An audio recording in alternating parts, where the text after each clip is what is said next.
आणि म्हणून तुमच्या लक्षात असेल की 2014 साली आज जे बोंबलतायत की उद्धव ठाकरेंनी विश्वासघात केला म्हणून आम्ही त्यांना धडा शिकवला. अरे धडा तर तुम्हाला शिकवायचा अजून बाकी आहे. हे बसलेत माझ्यासमोर. पण 19 साली तुम्ही मोदींचे फोटो लावून निवडून आलात. 2014 साली आम्ही तुमच्याबरोबर युती केली होतीच. पण मोदी पंतप्रधान झाल्यानंतर विधानसभेमध्ये आम्ही तेव्हाही हिंदू होतो, आजही आहोत, उद्याही आहोत. हिंदुत्व म्हणजे असं काही धोतर नाहीये की पाहिजे तेव्हा नेसलं आणि नको तेव्हा सोडलं. पण 2014 साली भारतीय जनता पक्षाने युती तोडली होती. मग तेव्हा का म्हणून तुम्ही युती तोडली होती? कशासाठी तोडली होती? पण तरी देखील एक हिंदुत्व म्हणून आम्ही पुन्हा तुमच्यासोबत आलो. म्हणजे त्याच वेळेला हे आपल्याला संपवायला निघाले होते.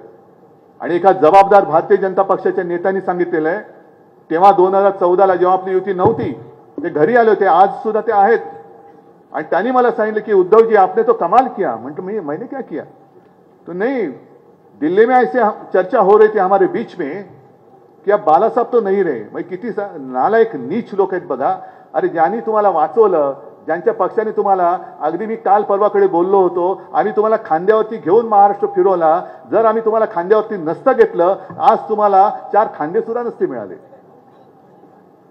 पण त्या शिवसेनेला म्हणे अब उद्धव के साथ कोई आ नहीं सकता. बघा ना अजूनही येत आहेत लोक.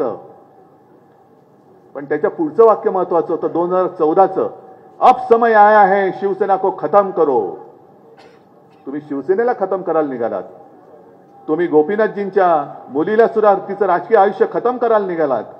2014 साली युती तोडल्यानंतर देखील मी माणुसकी जपली होती. पंकजाताईच्या विरुद्ध मी उमेदवार दिला नव्हता दिला मी उमेदवार.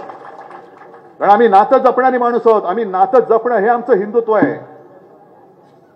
कामापुरता मामा, काम झालं की तोडून द्या, फेकून टाका, संपवून टाका, हे आमचं हिंदुत्व नाहीये. आणि काल काय मी रोज बोलतोय, आता सुद्धा तुम्हाला मी सांगतोय की काय ही कसली लढाई आहे. उद्धव ठाकरेची लढाई नाही, ही आपल्या सगळ्यांची लढाई आहे. का मला मुख्यमंत्रीपदावरून खाली खेचलं? कारण मी मुख्यमंत्री होतो तेव्हा हे जे लोक जमलेत त्यांच्याकडे, मला इथल्या गुजराती लोकांबद्दल राग नाही. परत सांगतो, गुजरात सुद्धा आमचाच आहे. पण संपूर्ण महाराष्ट्रातून उद्योग धंदे ओरबाडून तुम्ही गुजरातला नेत आहेत. गुजरात गुजरात गुजरात. आमदार सुद्धा पळवले ते पहिले गुजरात.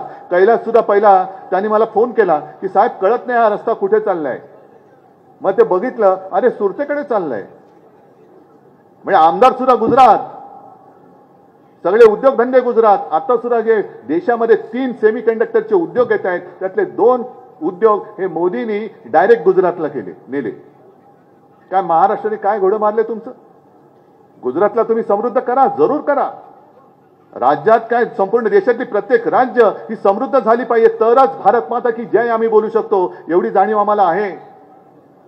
पण आमच्याकडे येणारे उद्योग, आमच्याकडे असणारे उद्योग, अगदी डायमंड मार्केट सुद्धा गुजरात, फिल्मफेअर अवॉर्ड गुजरात, क्रिकेटचा अंतिम सामना गुजरात. काय लावलंय काय? हे मी बोलल्यानंतर हे तुम्हाला पटते की नाही पटत? पटते ना? तुमच्या हक्काचे म्हणजे ते जे 2 उद्योग जे त्यांनी गुजरातला नेले, समजा एक नेला असता, एक मला आपल्याला महाराष्ट्राला दिला असता आणि एक त्यांनी आता आसामला दिला असता, काय फरक पडला असता? 80,000 ते 1,00,000 नोकऱ्या, प्रत्यक्ष आणि अप्रत्यक्ष रोजगार त्या उद्योगातून मिळणार आहेत. महाराष्ट्र नुसतं तुमच्या राम राम करत घंटा वाजवायची? हे नुसतं घंटा वाजवणारं हिंदुत्व आमचं नाही आहे. आमचं हिंदुत्व आहे हृदयात राम आणि हाताला काम देणारं आमचं हिंदुत्व आहे. पण हे मी बोलल्यानंतर उत्तर नाहीये. कारण वेदांता फॉक्सकॉन यांनी पाठवलं होतं गुजरातला. बरं, गेल्यानंतर वेदांता फॉक्सकॉनच्या कंपनीच्या लोकांनी बघितलं तिकडे काहीच सुविधा नाही. ते डोलारा काहीतरी गाव आहे. तो डोलारा नुसता कागदावरती आहे, प्रत्यक्ष डोलारा कोसळलेला आहे त्यांचा. डॉलरच नाहीये. ती कंपनी देशाबाहेर निघून गेली. महाराष्ट्रामध्ये येत होती ती कंपनी. आपल्या बरोबर त्यांच्या बोलणी झाली होती. मी मुख्यमंत्री होतो तेव्हा उद्योग मंत्री होते. अगदी आदित्य सुद्धा त्यांच्यासोबत बोलत होता. आणखीन मंत्रिमंडळात ते नितीन राऊत होते, ते बोलत होते. महाराष्ट्रामध्ये येत होता उद्योग, पण यांनी जबरदस्ती गुजरातला नेला आणि गुजरातमध्ये काही नाही म्हणून देशाबाहेर गेला. महाराष्ट्राचं नुकसान झालं, देशाचं नुकसान झालं, पण यांची काहीच पडलेली नाहीये. मग हे मी बोलल्यानंतर हे सत्य आहे.